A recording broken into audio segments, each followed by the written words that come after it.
vamos lá. Quero orar por essa palavra aqui. Ore comigo aí, a gente já vai partir para a palavra. Deus, em nome de Jesus, Pai, nós te agradecemos por tudo que o Senhor tem feito. Te agradeço por cada pessoa que está aqui nessa noite. Nós estamos aqui para te cultuar. Só há um sentido de nós estarmos aqui, que é o Senhor está aqui, porque senão não tem sentido nenhum. Estaríamos aqui fazendo qualquer coisa, Pai, mas não estamos. Nós estamos aqui, Senhor, para te adorar, para te exaltar, para falar da tua palavra, para que o teu nome seja exaltado, para que o Senhor transforme o nosso coração, para que o Senhor mude a nossa essência, para que o Senhor transforme a nossa descendência, Pai. Em nome de Jesus, Deus, nós queremos aprender de ti, Senhor. Nós queremos que o Senhor mova o nosso coração, Pai. Nós precisamos disso, Deus. Vem, Espírito Santo, conduza, Senhor, essa palavra, nos ajude, faça com que o nosso coração seja uma terra boa, Pai. Prepara ele para receber, Senhor, alimento novo, pão de hoje, Senhor. Em nome de Jesus, Pai, nós te glorificamos e te exaltamos por tudo que o Senhor tem feito. Em nome de Jesus, amém. Amém. Eu queria que você abrisse sua Bíblia aí, o Giga vai colocar ali também, a Bíblia em Marcos no capítulo 14. Eu vou ler aqui e depois eu vou explicar aqui o que eu quero falar para vocês. Marcos capítulo 14. O Giga vai colocar ali na NVI, né? Marcos 14, 32, 36. Então foram para um lugar chamado Getsemane, e Jesus disse aos seus discípulos: sentem-se aqui enquanto vou orar. Levou consigo Pedro, Tiago e João e começou a ficar aflito e angustiado. E lhes disse: a minha alma está profundamente triste, numa tristeza mortal. Fiquem aqui e vigiem. 35. Indo um pouco mais adiante, prostrou-se e orava para que, se possível, fosse afastada dele aquela hora. E dizia: Abba, Pai, tudo te é possível, afasta de mim este cálice, contudo que não seja feito o que eu quero, mas sim o que tu queres. Esse é um texto bem conhecido, é um texto que Jesus estava ali sabendo que estava chegada a hora, que ele ia se entregar, que ele ia morrer para salvar a mim e salvar você, certo? E dentro desse texto aqui, depois eu vou explicar um pouquinho mais dele. Eu quero falar um pouquinho nessa noite sobre como que nós somos machucados, como que nós somos feridos. E normalmente nós somos feridos, emocionalmente falando, normalmente, né? Nós somos feridos por expectativas que nós criamos e que não são alcançadas. De uma forma bem básica, de uma forma bem geral, certo? Então o que acontece? Nós nos ferimos porque criamos expectativas em situações, em pessoas, e aquela expectativa não é alcançada e nós nos sentimos feridos. Isso acontece de várias maneiras. Por exemplo, se eu tenho um amigo e que eu crio uma expectativa, que vai ser uma amizade longa, que vai ser algo bom, e enfim, aquele amigo não atende aquela expectativa e, de alguma forma, eu me machuco, eu me frustro. Às vezes a gente vê a novela das 8, tomara que ninguém veja, né? Mas, o que acontece? Quando eu era pequeno, a gente via, né? E o que acontece? As pessoas estavam dormindo e eles acordam assim e a mulher está toda maquiada. Mas tem coisa errada aí. E às vezes nós pensamos que nós casamos com a mulher da novela das 8. E o homem também. O homem está com o cabelo igual ao do Davi, né? Para cima assim, bem... né? Bem... E a gente sabe que não é bem assim, não é bem assim. Então nós criamos uma expectativa de esposa, de esposo, de atriz de novela das 8, de ator de novela das 8. Só que quando a gente acorda do lado da nossa esposa, camisa das eleições 2010, né? Não, isso não acontece, né? Mas o que acontece é que ela não está bem assim maquiada, né? Pelo menos a Grace não. Né? Tá. E eu também não tô assim com o cabelo com topete, nem agora eu tô, né? E é bom não dar muito beijinho, que a gente sabe, né? Que ali naquela hora, antes de escovar o dente, a coisa não tá legal. Então o que acontece? Criamos expectativa de mulher de novela das 8. E aí nós acordamos, eleição em 2006. E aí não funciona bem, certo? De filho a gente acha que o bebezinho é lindo igual o Gustavo tá ali no colo da Sônia. Ai, que coisa linda, né? O bebezinho da Sônia. Vai ficar acordado de noite? Eu que sou pai sei o que é isso. Ficar acordado de noite, né? Que chora e vai lá, cuida. E de vez em quando faz algumas coisas na fralda, tem que trocar.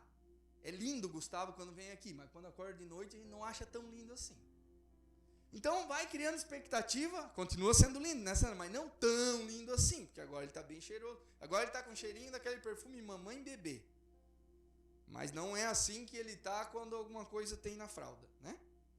E assim a gente vai criando expectativa. Hoje, rede social, criamos expectativa de pessoas, de coisas. Nossa, a pessoa, né? Eu com o Emerson, ontem fomos pedalar 80 km, uma ribanceira, estou com as minhas pernas latejando até agora, mas nós só batemos foto. Nós batemos foto do barranco que eu caí, Emerson? Não, nós batemos foto do quê? Da paisagem. Não dá para ver nada porque estava tudo fechado.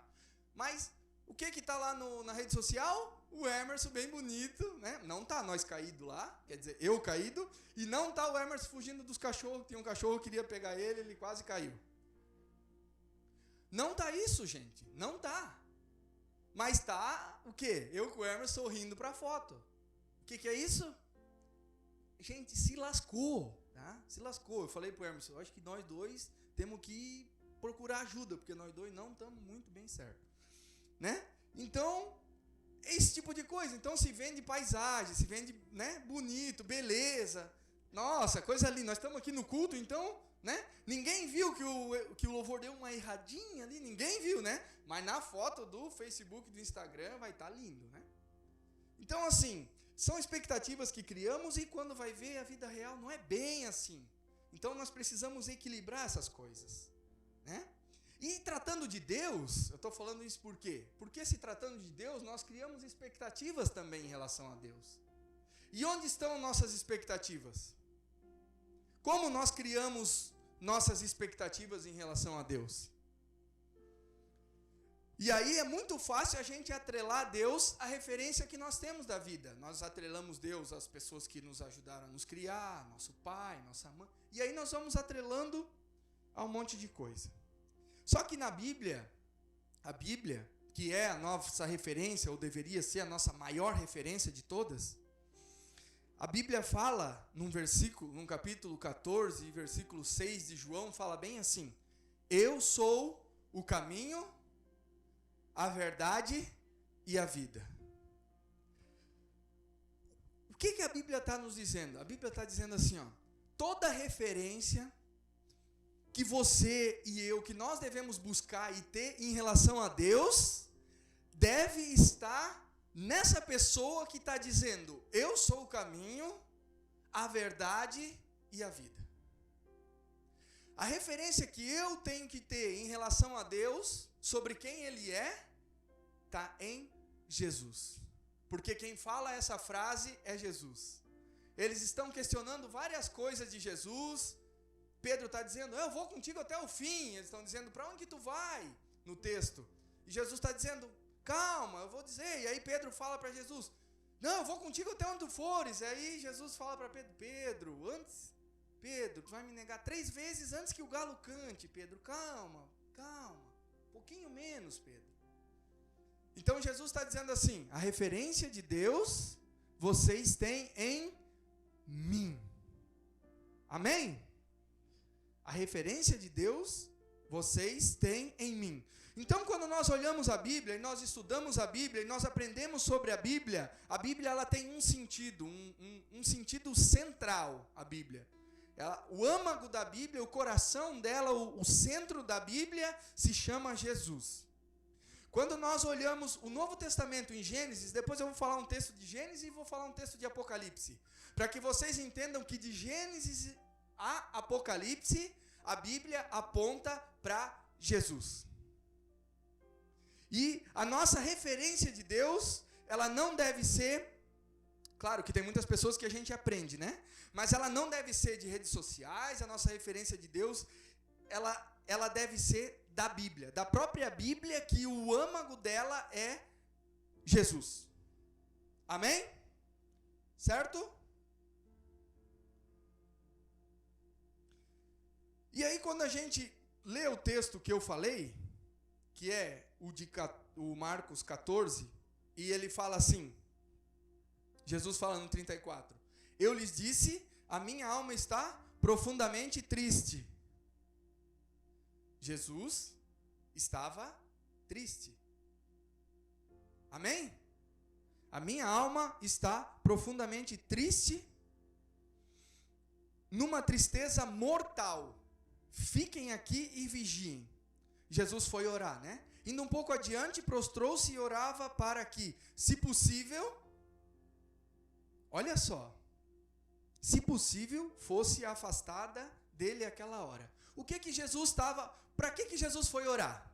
Jesus foi orar para que, se possível, Deus afastasse dele a hora da morte. Mas não é que Jesus estava com medo da morte. O que Jesus estava começando a sentir era um pouquinho daquilo que o Theo falou semana passada, o que eu já preguei aqui, mas o que ele estava começando a sentir era o peso do cálice da ira de Deus. O nome dessa pregação, o Giga pode botar depois o que ele quiser, né? Mas eu coloquei aqui cálice vazio. E Jesus, sendo Deus, mas ele sentia, ele foi orar para que Deus afastasse dele aquele cálice. E aí ele fala, contudo, não seja o que eu quero, mas sim o que tu queres. E aí a gente vai ver que, às vezes as pessoas falam muito de Deus como aquele paizão amoroso. O Theo falou semana passada, né? É o Papai Noel, Deus é o Papai Noel. E outros falam de Deus como sendo aquele que está esperando a gente pisar o pé na poça para dar uma marretada na nossa cabeça e nos matar. E nós precisamos entender um Deus um pouquinho mais equilibrado que isso. Por quê? Porque Ele é um Deus que se ira por causa do amor.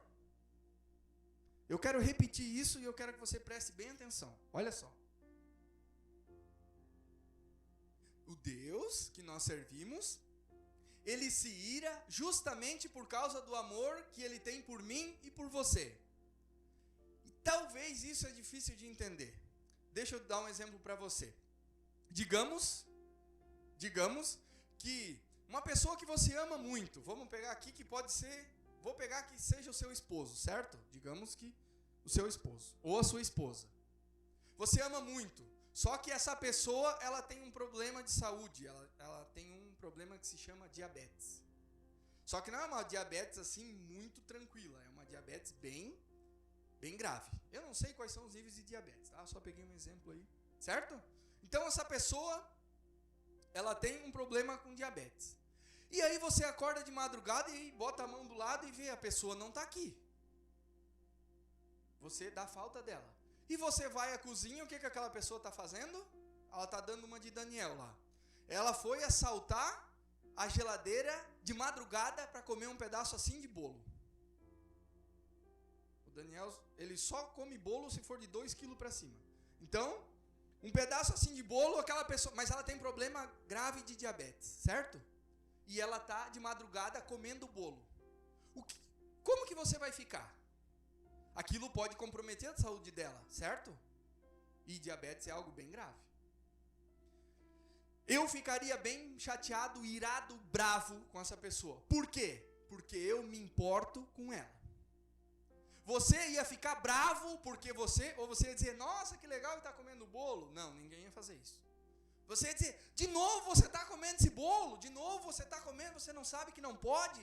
Ia tirar o bolo da mão, ia fechar a geladeira, botar um cadeado e ia dizer, vai para a cama dormir. Por quê? Porque a ira, ela tem o mesmo caminho que o amor. Deus nos ama tanto, que quando nós não estamos onde Ele quer que a gente esteja, em Jesus, Ele se ira com a gente. Ele fica bravo, porque Ele quer que a gente esteja no Filho dEle, que Ele quer que a gente esteja sob o comando de Jesus. Amém? Você conseguiu entender isso? Então assim, por que Deus se ira? É porque Ele nos ama. Ele não se ira porque Ele quer judiar de nós, Ele não se ira porque Ele quer nos matar. Ele se ira porque Ele nos ama de um amor imenso que a gente não tem nem noção de como é. Porque nós não conseguimos ter noção do quanto Ele nos ama. Ele nos ama tanto que Ele providencia para nós o caminho, a verdade e a vida para chegar até Ele. Porque Jesus fala, né? Eu sou o caminho, a verdade e a vida. Ninguém vem ao Pai senão por mim. Ele nos ama tanto que Ele se fez carne e Ele morreu no meu e no seu lugar. E a ira de Deus, Jesus, ele estava começando a sentir a ira de Deus. Ele estava sentindo o peso de todos os pecados de toda a humanidade. E terça-feira nós falamos algo bem interessante aqui. Terça-feira nós falamos o seguinte aqui. A questão do pecado não é a nossa atitude de pecado. A questão do pecado não é, por exemplo, eu fazer um negócio e não honrar com o meu compromisso. Não é eu contar uma mentira. Claro, isso é o símbolo do pecado. Mas a questão é que nós nascemos no pecado. A nossa descendência é uma descendência pecaminosa. A Bíblia fala que nós somos filhos de Adão. E quando nós entendemos isso e nós dissemos para Jesus, Jesus, o que tu fez naquela cruz é suficiente por mim. Tu pagou o preço pelos meus pecados. É só isso que eu preciso. Eu me entrego nas tuas mãos. A partir desse momento, vira uma chave na nossa vida e vai mudar quem é nosso Pai. Deixa de ser Adão e passa a ser Jesus. E aí o que muda em nós não é apenas as nossas atitudes. É claro que as nossas atitudes vão mudar. Mas muda em nós o nosso DNA. Nós éramos filhos de um e agora somos filhos de outro. A Bíblia vai falar isso. A Bíblia fala isso muito claramente. Nas cartas de Paulo fala isso muito, assim, muito claramente. Que nós somos filhos de Jesus, nós somos esse filho adotivo. A Bíblia fala que de dois povos, Deus fez um, judeus e gentios, e nos colocou dentro. Hoje nós somos filhos de Jesus. Nós vivemos libertos do pecado. Libertos do pecado.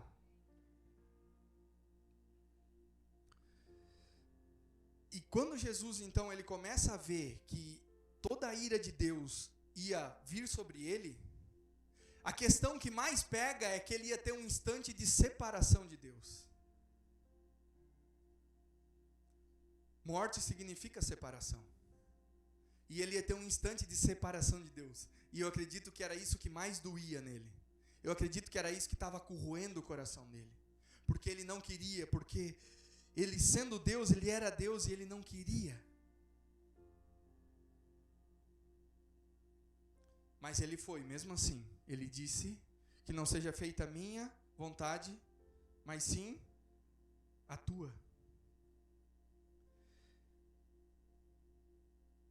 Eu quero ler com vocês Gênesis no capítulo 2. 3. Gênesis capítulo 3. 22 e 24 fala assim. Olha só que interessante isso aqui. Fala assim. Então disse o Senhor Deus: agora o homem se tornou como um de nós, conhecendo o bem e o mal. Não se deve, pois, permitir que ele tome também do fruto da árvore da vida e coma, e viva para sempre.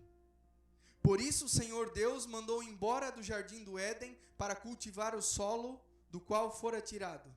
Depois de expulsar o homem, colocou a leste do jardim do Éden querubins e uma espada flamejante que se movia, guardando o caminho para a árvore da vida.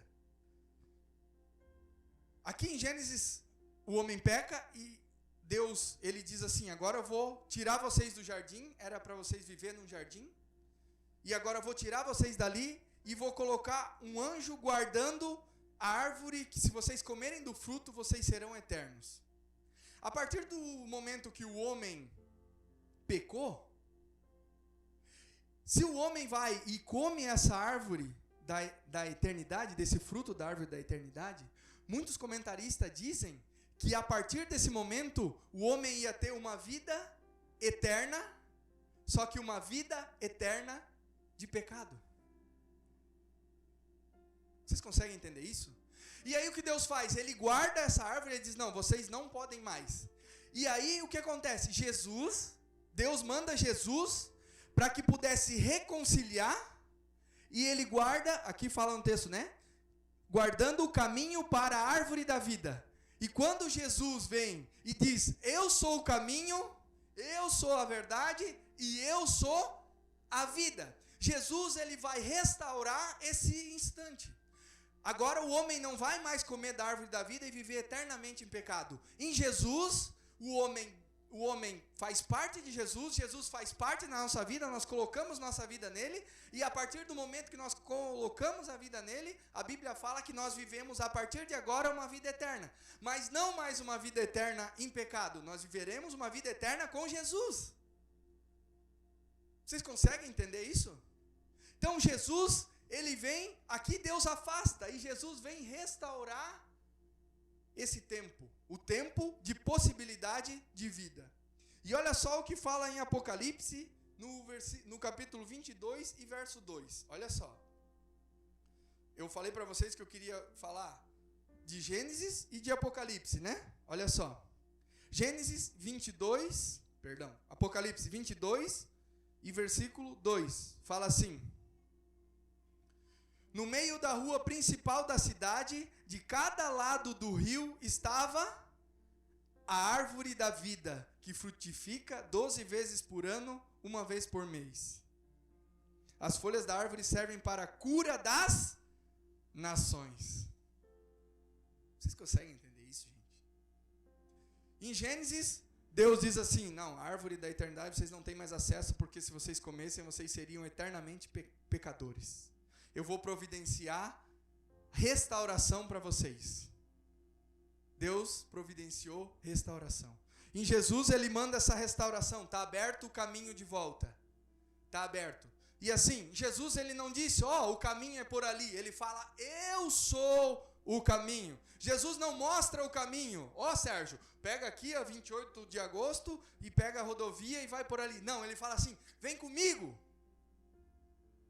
Vem comigo. É isso que ele está dizendo. Ele está dizendo para Pedro, Pedro, tu não sabe o que está falando, Pedro. Esquece o que tu está falando. Vem comigo, Pedro. Vem comigo, Pedro. Vem comigo, Charlene. Vem comigo, Patrícia. Eu sou o caminho, a verdade e a vida. Não há outro além de mim que pode, que tem essa capacidade de restaurar. Por quê? Porque Jesus foi o único e sempre será o único que pagou o preço do pecado por nós. Ele pagou o preço dos meus e dos seus pecados e de toda a humanidade. E a partir do momento que aquele que não tinha dívida paga a dívida leva o credor embora. Você consegue entender isso? A dívida, ela vai embora com o credor. Alguém que não merecia morrer, morre em nosso lugar, a morte não tem mais força. Vou dar um exemplo aqui meio pesado para vocês, mas é como um câncer que corroeu toda a carne e não tem mais o que comer, ele some por si, ele morre por ele mesmo. A morte em Jesus é assim, porque não tem o que corroer, porque ele não tem pecado, ele não tinha. E a morte, ela acaba nela mesma, porque ela não tem o que matar, porque ela não tem quem matar, porque Jesus não tinha dívida. Então Jesus, ele quebra esse ciclo.